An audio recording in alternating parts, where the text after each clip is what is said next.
Sejumlah anggota DPR mengusulkan hak angket untuk mendalami dugaan kecurangan pemilu 2024. Usulan tersebut disampaikan dalam rapat paripurna ke-13 pembukaan masa sidang keempat 2023 hingga 2024, Selasa, 5 Maret 2024. Sedikitnya 3 anggota DPR dari 3 fraksi mengusulkan wacana tersebut. Ketiganya yakni, Aus Hidayat Nur dari fraksi PKS, Luluk Nur Hamidah dari fraksi PKB, dan Arya Bima dari fraksi PDIP.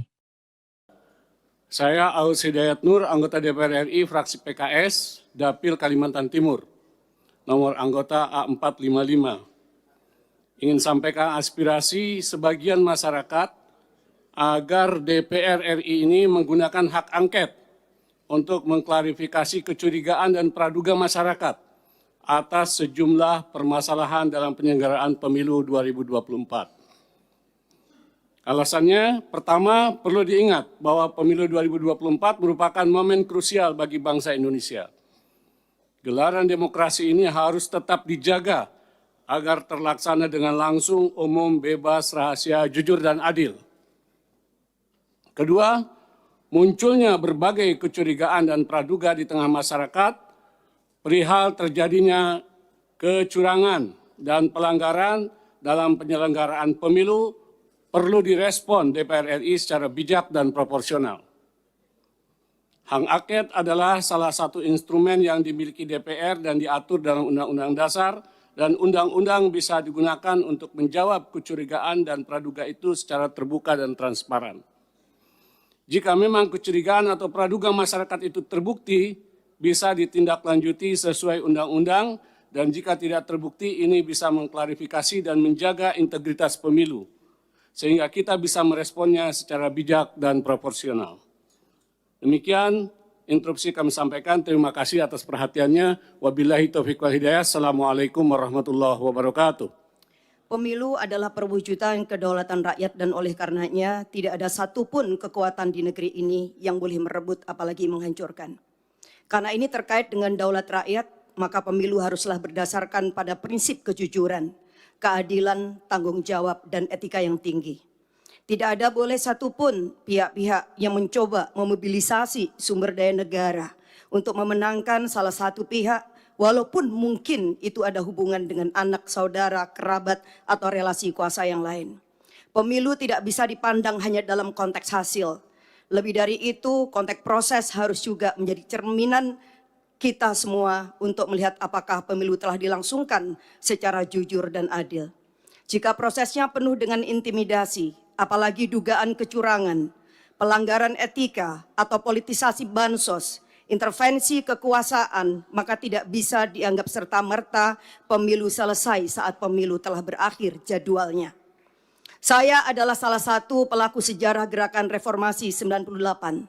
Sepanjang pemilu yang saya ikuti semenjak 99, saya belum pernah melihat ada sebuah proses pemilu yang sebrutal dan semenyakitkan ini, di mana etika dan moral politik berada di titik minus, kalau tidak bisa dikatakan di titik nol.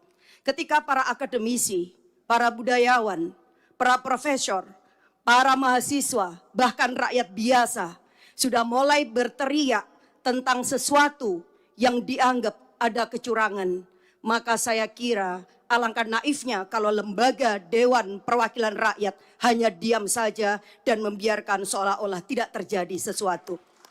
Tanggung jawab moral dan politik kita hari ini adalah mendengarkan suara yang sudah diteriakkan ataupun suara yang tak sanggup disuarakan. Silent majority saya kira akan sepakat dengan kita untuk melakukan langkah-langkah konstitusional, apapun langkah-langkah itu. Dan hari ini kami menerima begitu banyak aspirasi dari berbagai pihak bahwa DPR hendaklah menggunakan hak konstitusionalnya melalui hak angket. Dan melalui hak angket inilah kita akan menemukan titik terang seterang-terangnya, sekaligus juga mengakhiri berbagai desas-desus kecurigaan yang tidak perlu. Kita hanya ingin bahwa demokrasi yang kita lahirkan dengan air mata, berdarah-darah, dan bahkan nyawa yang begitu banyak dikorbankan pada tahun 98 tidak berakhir dengan sia-sia.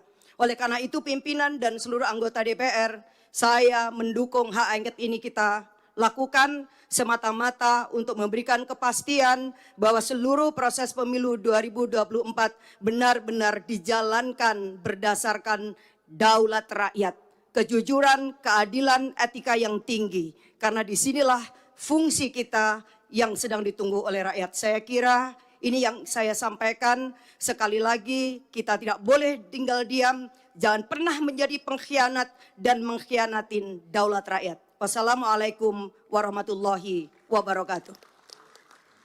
Terima kasih pimpinan. Assalamualaikum warahmatullahi wabarakatuh.